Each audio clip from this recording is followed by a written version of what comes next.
हेमंत जी की सरकार में दलितों की स्थिति आदिवासी भाइयों से भी बदतर है। यहाँ सभी को आगे बढ़ने का मौका सरकार को देना चाहिए, ना कि वो एक पर्टिकुलरली एक जगह। पिछले बार 5 के करीब एससी वार्ड यहाँ पर आरक्षित था, उसको घटा करके 2 कर दिया गया। उन्होंने कभी भी झारखंड बनने के बाद अपना कलेक्टिव एफर्ट या कलेक्टिव प्रयास या अपना संगठनात्मक जो विरोध है कभी भी राज्य को नहीं दिखलाया है कि उनको मालूम है इनका विरोध करने की ताकत ना सांगठनिक रूप से है ना कानूनी रूप से है। इसलिए इनके जो भी विरोध के आवाज है वो उनके पांव के तले कुचल दिए जाएंगे, दबा दिए जाएंगे। नमस्कार, जोहार आप सबको। अंग्रेजी वर्ष 2025 का अब उत्तरार्ध है और इस वर्तमान के हेमंत पार्ट 2 माननीय मुख्यमंत्री हेमंत सोरेन जी की सरकार का 6वां साल है और 6 साल इस सरकार ने पूरे किए हैं। 2024 में जो इनको रेनुअल मिला था उसमें 1 साल इसके पूरे हो गए हैं। जो सरकार जल जंगल जमीन आदिवासी दलित पिछड़ों की बात करके सत्ता में आई, झारखंड और झारखंडियों की बात कहकर के सत्ता में आई, उसमें आज स्थिति परिस्थिति क्या है ये आपसे छिपा हुआ नहीं है। और लगातार भारतीय जनता पार्टी माननीय प्रदेश अध्यक्ष नेता प्रतिपक्ष आदरणीय बाबूलाल मरांडी जी के नेतृत्व में इस सरकार के तमाम कमियों और खामियों को, भ्रष्टाचार सहित बाकी चीजों को लगातार उजागर करते रहते हैं। एक विषय जो विषय लेकर के मैं आज यहाँ आया हूं वो विषय है आज की झारखंड की सरकार में, हेमंत जी की सरकार में दलितों की स्थिति आदिवासी भाइयों से भी बदतर है। ये मेरे शब्द नहीं है, ये पार्टी कांग्रेस पार्टी के वरिष्ठ नेता और जो राज्य सरकार में मंत्री हैं, वरिष्ठ मंत्री हैं, वित्त मंत्री अपने राधा कृष्ण किशोर जी का वक्तव्य है। और उनका यह पीड़ा सिर्फ उन्होंने शब्दों में नहीं बयान किया है, बल्कि उन्होंने पत्र लिख करके बार बार मुख्यमंत्री जी को दिया है और आग्रह किया है कि भाई दलितों की स्थिति में यहां सुधार की जाए। दलितों की स्थिति इस सरकार में क्या है ये तो आप 2019 से जब ये सरकार आई थी तब से हम लोगों ने लगातार इन विषयों को आपके माध्यम से जनता के बीच में रखने का काम किया है। एससी को सबसे ज्यादा यहाँ प्रताड़ित भी किया जा रहा है और उनके संवैधानिक अधिकारों से और जो उनको मिलना चाहिए वो हक और हकूक से भी वंचित सरकार कर रही है। पॉलिसी वाइज भी इसको लगातार कर रही है। आपने देखा कि कल हमारे यहाँ पर कई एक योजनाएं मुख्यमंत्री जी ने प्रारंभ करी। नई योजनाएं लाना, गरीबों को आगे बढ़ाना, आदिवासी भाइयों को आगे बढ़ाना, ये बहुत जरूरी है। जैसे पिछली सरकार में जब इन्होंने विदेश भेजने के लिए सरकारी योजना बनाई और जब एससी बच्चों को, एसटी बच्चों को बाहर भेजकर पढ़ाने का जब निर्णय लिया था तो हम लोगों ने मांग की थी भाई 80 बच्चों को भी भेजिए। क्या 80 बच्चे जो संवैधानिक रूप से जिनको मिला हुआ है एससी एसटी, इनके उन्नयन के लिए जो संवैधानिक अधिकार प्रदत्त है उसमें आपका दायित्व एससी के लिए भी है। और एससी समाज यहाँ पर जो 14% होने का दावा करता है, 50 लाख आबादी का दावा करता है, जो 2011 के सेंसस के बाद लगातार यह मांग करता है कि हमें अपने हक और हकूक मिले, जो उसको नहीं मिल पा रहा है, जिसको हमेशा छांट दिया जा रहा है सरकारी योजनाओं में भी। और उस समय जब बहुत विरोध हुआ तो उन्होंने ये निर्णय लिया कि भाई उनको भी भेजा जाएगा बाहर पढ़ने के लिए, लेकिन उनको अब तक बाहर पढ़ने के लिए नहीं भेजा गया। उसी तरह एसटी बच्चों को आईटी और जेई के लिए, माने कि मेडिकल और इंजीनियरिंग के लिए उनको पढ़ाने की व्यवस्था करी गई, लेकिन एससी बच्चों के लिए कुछ नहीं करी गई। कई एक योजनाएं ऐसी चल रही है सरकार में जिसमें उनको नहीं आगे बढ़ाया जा रहा। मेरा कहना है कि यहाँ सभी को आगे बढ़ने का मौका सरकार को देना चाहिए, ना कि वो एक पर्टिकुलरली एक जगह टाइप्ड होकर के और आप काम करें। एक सरकार को कहीं से भी शोभा नहीं देता है। अभी बात नगर निगम की चल रही है, बहुत ज्यादा नगर पंचायत और नगर निगम, यहाँ 48 हमारे नगर पंचायत, नगर परिषद और नगर निगम मिलाकर के हमारी इकाइयां हैं। जो लगातार अपने कार्यकाल पूरे कर लेने के बाद भी इस सरकार के द्वारा चुनाव नहीं कराने के कारण माननीय न्यायालय में इसको चुनाव कराने का विचाराधीन पिटीशन पड़ा हुआ है और लगातार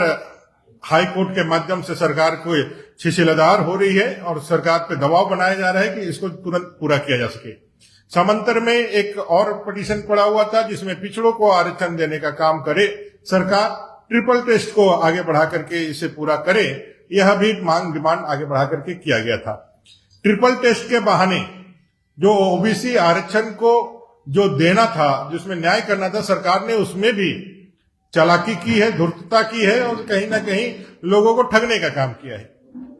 उन्होंने दावा तो किया है कि डोर टू डोर जाकर के उन्होंने इस ओबीसी आरक्षण के लिए और ओबीसी जनसंख्या की गणना के लिए वो जाने का काम किया है, लेकिन हकीकत यह है, आप भी पता कर लीजिए कि ओबीसी आरक्षण को देखने के लिए उन्होंने 2024 के जो हमारा मतदाता जो लिस्ट है, जो मतलब वोटर लिस्ट जो है, उसके माध्यम से उन्होंने उसकी सूची तैयार की है, ना कि डोर टू डोर जाकर के। अब रिजर्वेशन जो मिलना चाहिए एससी एसटी के लिए, वो एससी एसटी का रिजर्वेशन में भी कमी आई है। उदाहरण के तौर पर पूरे राज्य में यह चुनाव हो रहा है और जैसा अभी प्रस्तावित है, बाढ़ के जो आरक्षण है, बाढ़ मेंबर्स के जो आरक्षण है, वो जिला को तय करना है। जो नगर निकाय और नगर परिषद और नगर पंचायत का है, उसको राज्य को तय करना है। तो अभी जो जिलों ने जो अपना भेजा है मंतव्य आरक्षण के लिए, 53 वार्ड मान लीजिए रांची महानगर में है, इस 53 में 2 ही सीट जो है एससी के लिए उन्होंने भेजा है, एसटी के लिए भी 11, वो भी कम है। अगर आप अनुपातिक रूप से अगर देखें, जो रिजर्वेशन पॉलिसी यहाँ पर एडप्ट है सरकार, ऐसे तो कहने के लिए वो बहुत ज्यादा कहती है, लेकिन जो 10% है एससी के लिए, अपने एसटी के लिए 28%, ये सारे चीजों को भी अगर देखें तो 2 बहुत कम इस लिहाज से है कि पिछले बार 5 के करीब एससी वार्ड यहां पर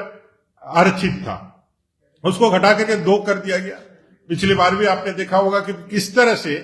एससी रिजर्वेशन को हटा हटा करके इधर उधर किया गया। नए रिजर्वेशन करें, रिजर्वेशन करके आप दीजिए, इसमें कहीं किसी प्रकार की कोई आपत्ति नहीं है, लेकिन सिर्फ राजनीतिक कारणों से आप किसी एक वर्ग को लगातार दबाने का काम करिएगा, लगातार उनके बातों को आप इग्नोर करिएगा, इसलिए कि राजनीतिक रूप से और सांगठनिक राजनीतिक रूप से यहाँ दलित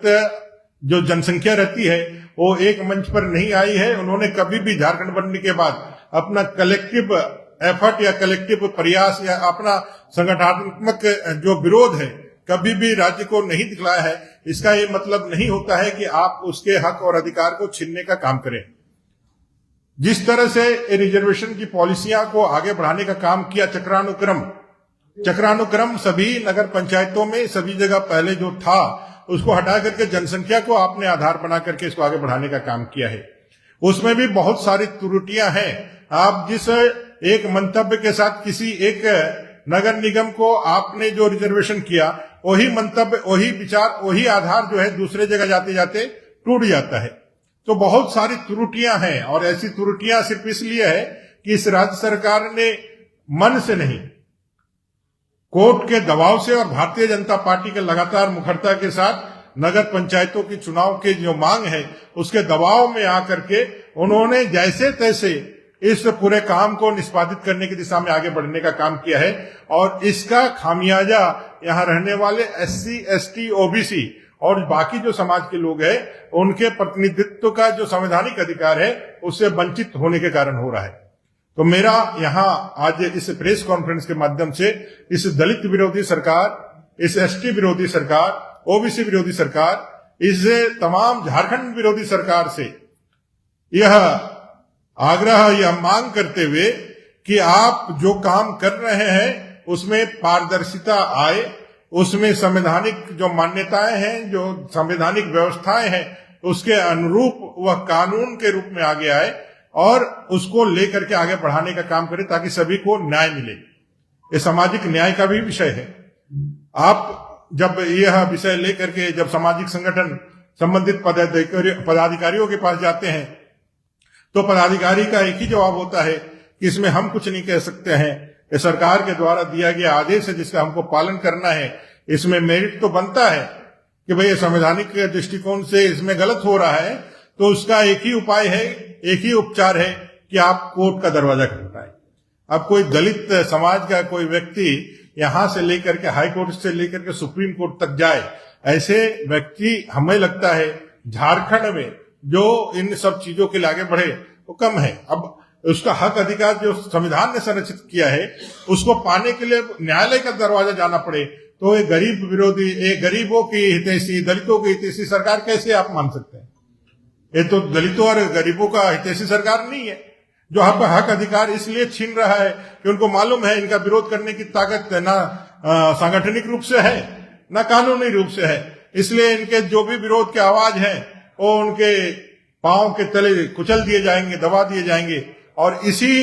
हनक में, इसी अहंकार में ये कांग्रेस, जेएमएम और आरजेडी की सरकार ने दलितों को यहाँ दोयम दर्जे का नागरिक मानते हुए उनके तमाम हक अधिकार, चाहे वो संवैधानिक अधिकार हो, चाहे वो लोक कल्याणकारी योजनाओं में उनका अधिकार हो या अच्छे कानूनी अधिकार हो, उन सभी जगहों से उनको सिर्फ वंचित करने का ही काम किया है, उनके हक अधिकार को लूटने का काम किया है। अब आपके माध्यम से, चूंकि यह जो मरमरी है इस समाज के अंदर है, ये पूरे समाज के अंदर दलित जो बुद्धिजीवी हैं, जो युवा हैं, उनके अंदर है, सांगठनिक रूप से वो एकताबद्ध होकर के कहीं अपने एकता का परिचय नहीं दे पा रहे हैं, लेकिन ये है। और ये होते होते अगर सरकार नहीं चेतती है, सरकार अपने गुण, जो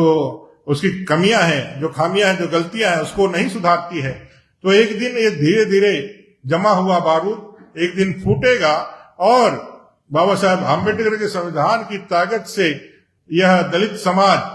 अपने हक और अधिकार के लिए सड़कों पर उतरेगा। वो दिन आने ना दे यह हेमंत जी की सरकार, मैं उनसे आग्रह करता हूं, क्योंकि अगर यदि वो दिन आ गया तो इस सरकार के लिए बहुत भारी पड़ेगा।